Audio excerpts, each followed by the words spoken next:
രണ്ട് ദിവസം മുന്നേ നമ്മുടെ പ്രധാന മാധ്യമങ്ങൾ പോലും ആഘോഷമാക്കിയ ഒരു വാർത്തയാണത്.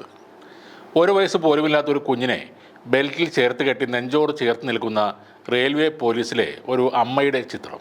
കുഞ്ഞിനെ നെഞ്ചോട് ചേർത്ത് കിടത്തി ലാത്തിയും എടുത്ത് ജോലി ചെയ്യുകയാണവർ. കഴിഞ്ഞ ദിവസം തിക്കിലും തിരക്കിലും പെട്ട് 18 പേർ മരിക്കുകയും 15 പേർക്ക് പരുക്കേൽക്കുകയും ചെയ്ത ന്യൂഡൽഹി റെയിൽവേ സ്റ്റേഷനിലെ ഒരു വനിതാ RPFിൻ്റെയും കുഞ്ഞിൻ്റെയും വീഡിയോ സമൂഹ മാധ്യമങ്ങളിൽ വൈറലായി മാറിയിരുന്നു. വനിതാ RPFുകാരി റീനയാണ് തൻ്റെ കൈക്കുഞ്ഞ് തരുണയും എടുത്ത് ലാത്തിയും പിടിച്ച് റെയിൽവേ സ്റ്റേഷനിലെ തിരക്ക് നിയന്ത്രിക്കാനും ആളുകൾക്ക് നിർദ്ദേശം നൽകാനും അങ്ങോട്ടും ഇങ്ങോട്ടും നടക്കുന്നത്. RPF തന്നെയാണ് തങ്ങളുടെ എക്സ് പോസ്റ്റിലൂടെ റീനയുടെയും കുഞ്ഞിൻ്റെയും ഈ വീഡിയോ പുറത്തുവിട്ടത്. ഔദ്യോഗിക ജീവിതവും കുടുംബജീവിതവും ഒരുമിച്ച് കൊണ്ടുപോകുന്ന അമ്മമാരുടെ പ്രതീകമെന്ന് പറഞ്ഞാണ് റീനയുടെ വീഡിയോ RPF പങ്കുവച്ചത്. കുഞ്ഞിനുള്ള ഗോതമ്പ് കഞ്ഞിയും പാലും ബ്ലാങ്കറ്റുമെല്ലാം എടുത്താണ് റീന ജോലിക്കെത്തുന്നത്.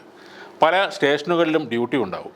നിരവധി വെല്ലുവിളികൾക്കിടയിലും ഉത്തരവാദിത്തത്തോടെ ജോലിക്കെത്തുന്ന ജീവനക്കാരിയാണ് റീനയെന്നും അപകടമുണ്ടായ അന്നും അവധി റദ്ദാക്കി റീന ജോലി ചെയ്യാൻ എത്തുകയായിരുന്നുവെന്നും സഹപ്രവർത്തകരും പറയുന്നു.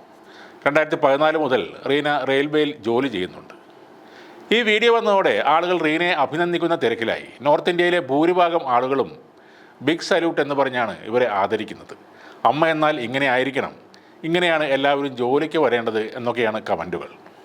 എന്നാൽ മലയാളികളുടെ കണ്ണിൽ ഈ വീഡിയോ പെട്ടതോടെ അതിൽ വസ്തുനിഷ്ഠമായ കമൻറ്റുകൾ വരാൻ തുടങ്ങി. ഇതൊക്കെ വൈറലാകാനുള്ള ഓരോ വഴികൾ മാത്രമാണ്. അതിപ്പോൾ റെയിൽവേ ചെയ്തതായാലും. കാരണം ഡ്യൂട്ടി സ്ഥലത്ത് ഒരു ബഹളമോ ഒരു അപകടമോ തിരക്കോ ഉണ്ടായാൽ കുഞ്ഞിനെ നെഞ്ചിൽ കെട്ടിവെച്ച് ഇവർക്ക് എന്ത് ചെയ്യാൻ കഴിയും? ഒരു RPF കോൺസ്റ്റബിളിന് വളരെ മാന്യമായ ശമ്പളമുണ്ട്. വീട്ടിൽ കുഞ്ഞിനെ നോക്കാൻ ആളില്ലെങ്കിൽ ശിശു പരിപാലന സ്ഥാപനങ്ങളുണ്ട്. അതിനുള്ള ഫീസ് കൊടുക്കണമെന്ന് മാത്രം. റെയിൽവേ നൽകുന്നത് ചെറിയ ശമ്പളമൊന്നുമല്ല. തീർച്ചയായും ഇതിൽ കുഞ്ഞിൻ്റെ സുരക്ഷാ പ്രശ്നമുണ്ട്. ശിശു സംരക്ഷണ വിഭാഗത്തിൻ്റെ ശ്രദ്ധയിൽപ്പെട്ടാൽ ഇതിൻ്റെ ആദ്യത്തെ ഉത്തരവാദി ആ അമ്മയും രണ്ടാമത് റെയിൽവേ ഡിപ്പാർട്ട്മെൻറ്റും ആയിരിക്കും. കുട്ടിയെ നോക്കാൻ 2 വർഷം വരെ ശമ്പളത്തോടു കൂടിയ അവധിയും കിട്ടുന്നുണ്ട്.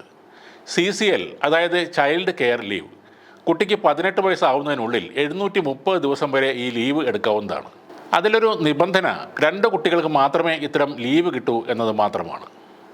നമ്മുടെ നാട്ടിൽ റോഡ് പണി ചെയ്യുന്നവർ, വയലിൽ ജോലി ചെയ്യുന്ന അമ്മമാരൊക്കെ കുട്ടികളെ അരികിലുള്ള മരത്തിൻ്റെ തണലിൽ കിടത്തുകയോ തൊട്ടിൽ കെട്ടി ആട്ടുകയോ ഒക്കെ ചെയ്യാറുണ്ട്.